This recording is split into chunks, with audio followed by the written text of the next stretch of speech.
ঢাকা ও এর আশপাশের এলাকায় আবারও ভূকম্পন অনুভূত হয়েছে। বৃহস্পতিবার বিকেল 4:15টার দিকে 3.6 মাত্রার এই ভূমিকম্পের উৎপত্তি স্থল ছিল নরসিংদী জেলার ঘোড়াশালে।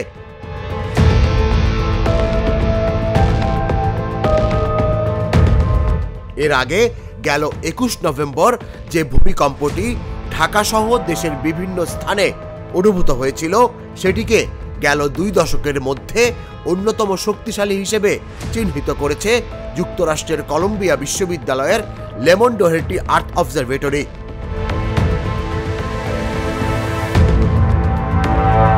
রিক্টার স্কেলে 5.5 মাত্রার এই কম্পনে রাজধানী ও এর আশপাশের এলাকায় বহু ভবন ও স্থাপনায় ফাটল দেখা দেয়।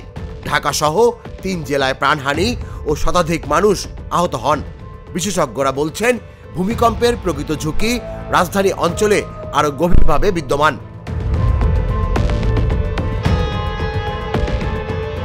ভূতাত্ত্বিকদের আশঙ্কা, ঢাকার অদূরে মধুপুর ফল্ট জোনে যদি 7 মাত্রার বড় ধরনের ভূমিকম্প ঘটে, তবে রাজধানীর বেশ কিছু এলাকায় ব্যাপক ক্ষয়ক্ষতি হতে পারে। গবেষণা অনুযায়ী ঢাকার ভূমিকম্পে ভয়াবহ ক্ষতির ঝুঁকিতে থাকা 15টি এলাকা হল সবুজবাগ, কামরাঙ্গীর চর, হাজারীবাগ, কাফরুল, ইব্রাহিমপুর, কল্যাণপুর, গাবতলী, উত্তরা, সূত্রাপুর, শ্যামপুর, মানিকদি, মোহাম্মদপুর, পল্লবী, খিলগাঁও এবং বাড্ডা এলাকা। বিশেষজ্ঞদের মতে, পুরনো ঢাকার মাটি তুলনামূলক শক্ত হলেও সেখানে বিপদ বেশি। এখানে অনেক ভবনই অত্যন্ত পুরনো এবং কাঠামোগতভাবে দুর্বল, ফলে বড় কম্পনে সেগুলো ভেঙে পড়ার ঝুঁকি রয়েছে।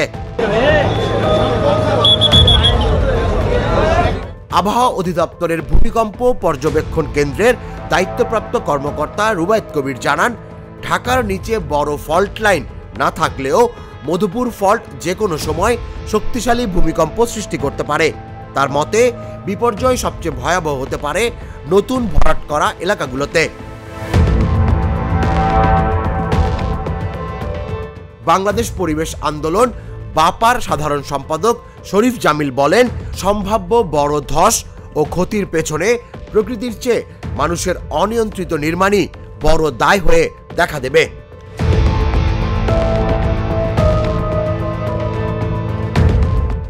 এখন প্রশ্ন হলো, বড় ধরনের অর্থাৎ 7 মাত্রার ভূমিকম্পের ধাক্কা কি সামলাতে প্রস্তুত আমাদের প্রিয় রাজধানী ঢাকা?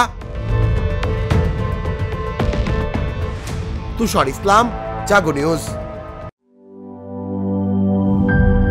দুধার চকলেটে একাকার হয়ে ওঠা প্রাণ লেয়ার সম্পর্কের মিষ্টি ম্যাজিক।